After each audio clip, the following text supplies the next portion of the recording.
जय झूलेलाल।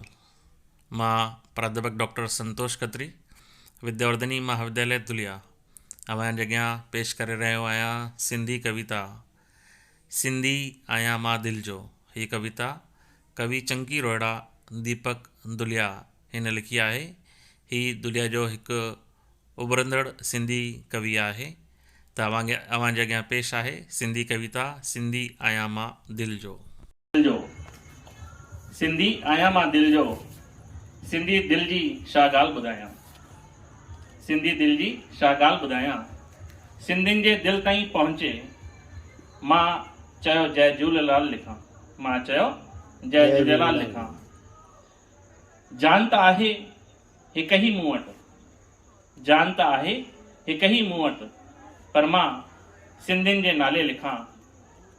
पर मां सिंधियुनि जे नाले लिखां। अधु रखी मां हिंद जे लाइ, अधु रखी मां हिंद जे लाइ, अधु मां सिंध जे नाले लिखां। अधु मां सिंध जे नाले लिखां। सिंधी आहियां मां दिलि जो, सिंधी दिलि जी छा ॻाल्हि ॿुधायां। सिंधी दिलि जी छा ॻाल्हि ॿुधायां।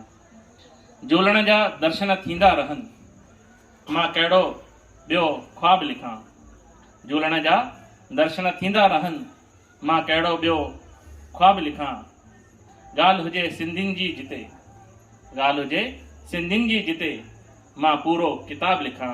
मां पूरो किताबु लिखां। सिंधी आहियां मां दिलि जो, सिंधी दिलि जी छा ॻाल्हि लिखां। सिंधी दिलि जी छा ॻाल्हि लिखां।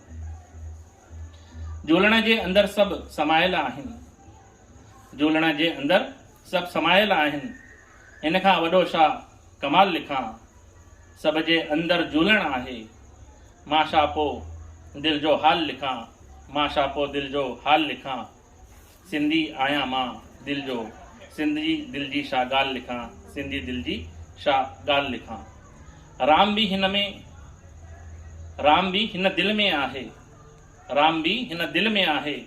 मूं सां भले मां वाहेगुरु चवां, मुंहं सां भले मां वाहेगुरु चवां।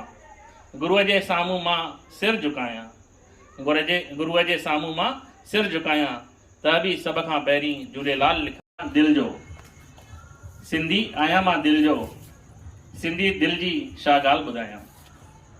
सिंधी दिलि जी छा ॻाल्हि ॿुधायां।